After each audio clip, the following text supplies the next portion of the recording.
A little while back I was sent an email from a fellow D&D enthusiast and creator who had launched a Kickstarter to make publishing his own D&D setting a reality. A goal that I think most of us DMs can relate to. Now, I immediately knew I wanted to make a video about this. However, my day job kept me from looking over the press material I got until this weekend, so with just 4 more days to go, let me tell you about Koryo, Hall of Adventures. Koryo is the brainchild of Aurelien Laine, who, if I remember this right, is a French national filmmaker educated in New Zealand who now lives in Korea. The world of Koryo, or Jeozang as it's actually called, is based on, or perhaps more accurately, it's more accurate to say influenced by, Korea and its art, history, spiritualism and religion. From what I've read, it's clear that Aurelien has a genuine love for his adopted homeland, and to me, as an outsider, the world he has built captures the feel of Korean fantasy, while still being enough of its own thing and without it just turning into playing D&D in medieval Korea. That is a problem I've had with a lot of other Asian-inspired role-playing settings in the past, that they haven't felt like their own unique worlds.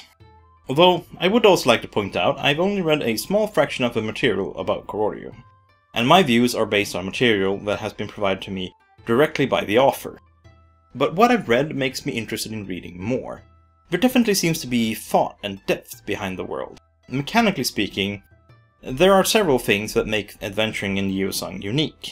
First off, the cosmology and religion is heavily based on animism. Now, animists believe that everything has a spirit within it, so the world is teeming with these spirits that are linked to the land itself.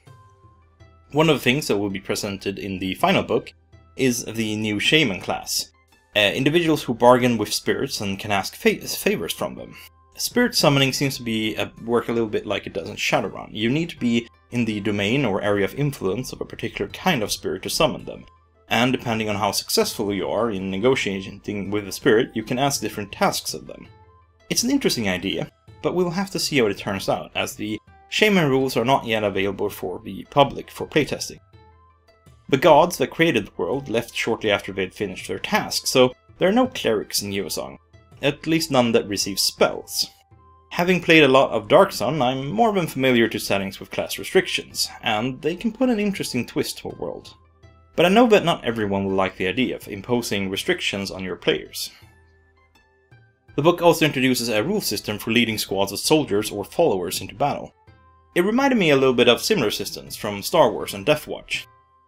Essentially, you and your followers act as a single unit, moving together and attacking together. A way to simplify having large groups of followers with you. I think every DM has been in the situation where mass combat just slows everything down to a crawl, so it's definitely something I will be looking at a little bit closer myself, as I've yet to try the rules out in action.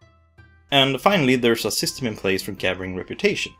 Now, reputation seems to be incredibly important within the setting. It is assumed that as players you will be part of the Koryo Hall of Adventures, which is essentially an adventuring guild that has a firm standing in the world. Your reputation affects what kind of missions the guild presents to you, rewards that might be on hand, and, most importantly, how other people view you. You start out at a neutral reputation of 0, and then you can gain positive or negative reputation. Those who fall below 0 tend to be viewed as villains, while those who climb high are revered as heroes. I had a hard time gauging exactly how the reputation will work once the setting is out, other than the basics of it, but I got a feeling that it's something that will be far more fleshed out in the final product. Now, if you're unsure if these books are for you, or this book, they actually did us all a favor by releasing a small set of adventures that take place in Jeozang, so you can go to the Kickstarter site and download them for free. Give them a read-through and then judge for yourself. The adventures are mostly short little stories that can be played through fairly quickly, and I thought they gave a fairly good view into what sort of stories Aurelien wants to tell with his campaign setting. One thing I really liked with the adventures was that each fight had a small section where it told you how you could modify a fight to make it easier or harder, so you could adjust the difficulty of the adventure. This is something that I've given a bit of thought to myself when running my own games, and something that I've sometimes missed in some of the official adventures. The adventures are a little unpolished. Fair warning here, do expect some typos here and there. I think at one point it asks for an insight roll to listen for attackers instead of a perception, for instance, and some of the wording feels a little bit off at times. I do expect things like that to be fixed in the final release of the book, however.